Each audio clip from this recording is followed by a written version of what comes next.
আজকের সজনে শাকের রেসিপি নিয়ে এসেছি।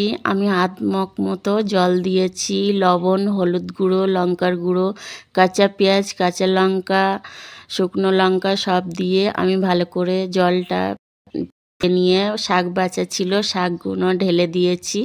শাকটা শুকনো শুকনো করে আমি সিদ্ধ করে নেব। গোটা গোটা করে আমার আলু কাটা ছিল, আলুগুলো দিয়ে দিব।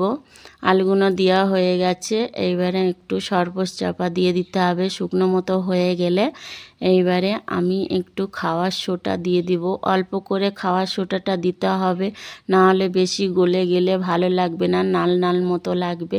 এইভাবে আমার শুকনো করে শাকটা সিদ্ধ করে নেওয়া হয়ে গেছে।